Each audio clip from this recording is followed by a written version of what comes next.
ग्रावर्स gorilla धरती पर gorilla की सबसे बड़ी सब स्पीशीज है और लुप्त होने की कगार पर है। इलाके में इंसान की आबादी बढ़ने से इन गोरिल्लाज का इलाका अब घटकर सिर्फ 13% रह गया है और मीट के लिए इन दुर्लभ बल्कि सबसे ज्यादा सामाजिक जानवरों का भी शिकार हो रहा है। इसीलिए हमने उन्हें बचाने का प्रण लिया है। हम हमले के बीचों बीच जाते हैं या फिर उन इलाकों में भी जाते हैं जहां पर जाना मुश्किल है।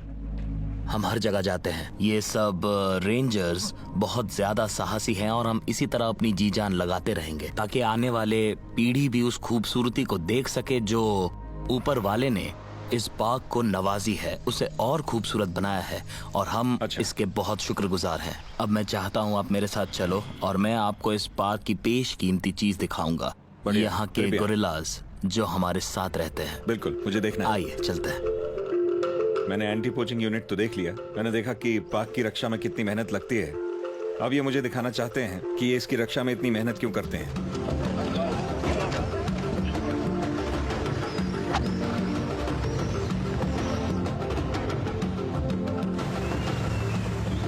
मैं हमेशा से दुर्लभ ग्रावर गोरिल्लाज को करीब से देखना चाहता था। मेरे लिए ये एक सपने की तरह है।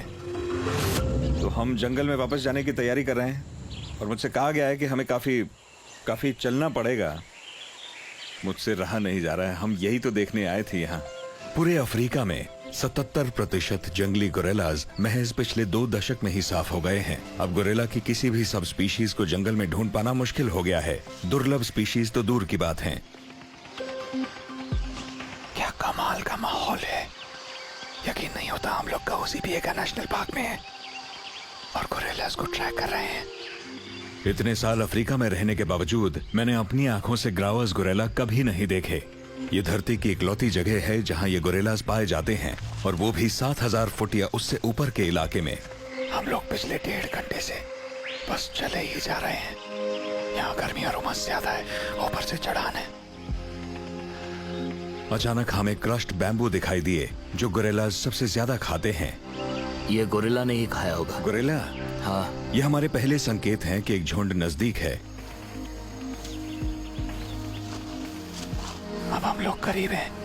ये निशान आज के हैं। ये गोरिल्लाज यहीं से होकर गए हैं। रेंजर्स ने अब हमें मास्क पहनने को कहा है क्योंकि गोरिल्लाज का डीएनए हमसे 98% मिलता है। इसीलिए हमारी बीमारियां गोरिल्लाज को भी लग सकती हैं। ये लीजिए, ये आपका मास्क है। ये आपके लिए है। तो चले फिर। हम कुछ कदम आगे बढ़े और पेड़ों में किसी चीज ने मेरा ध्यान खींचा और फिर जमीन पर हलचल हुई और अचानक मैंने उन्हें देखा। मेरा पहला ग्रावर्स गोरिल्ला महज 1 कदम की दूरी पर। ये दूसरा और तीसरा। इससे पहले कि मैं कुछ समझ पाता हम घिर गए हैं। ग्रावर्स गोरिल्लाज का एक पूरा परिवार। हम इन लाजवाब गोरिल्लाज के 4 या 5 मीटर की दूरी पर हैं। अब मैं समझ सकता हूं कि ये लोग इस जानवर की रक्षा के लिए अपनी जान की दांव पर लगाते हैं। अब मुझे एहसास हो रहा है कि हमारे साथ यहाँ का हर गेम स्काउट मौजूद है। ये लोग भी इस जानवर को देखकर बहुत खुश हैं। ये सिर्फ इनके लिए एक नौकरी नहीं है। ये देखिए, ये लोग हमें अपने जैसा ही समझ रहे हैं। इस पार्क की रक्षा करना इसीलिए इतना जरूरी हो गया है और ये पृथ्वी की वाइल्ड लाइफ के लिए और भी ज्यादा जरूरी है। देश भर में मीट के लिए होने वाले अवैध शिकार में अक्सर ये गोरिल्लाज भी निशाने पर आ जाते हैं और आज ये खूबसूरत जानवर बिल्कुल लुप्त होने की कगार पर है। अगर इन्हें बचाना है तो पोचिंग की समस्या को जड़ से खत्म करना होगा। मेरी टीम बहुत मेहनत करती है और उन्होंने इन गोरिल्लाज की रक्षा के लिए अपनी जान को दांव पर लगाने का प्रण लिया है। इन गोरिल्लाज को देखकर मेरा सपना पूरा हुआ। अब मैं यहाँ होने वाली पोचिंग के बारे में और जानना चाहता हूँ जो इन गोरिल्लाज की जान का खतरा बनी हुई है। इसके लिए मैं जा रहा हूँ उन्हीं सड़कों पर जहाँ जंगली जानवरों के मीट को खुलेआम बेचा जा रहा है।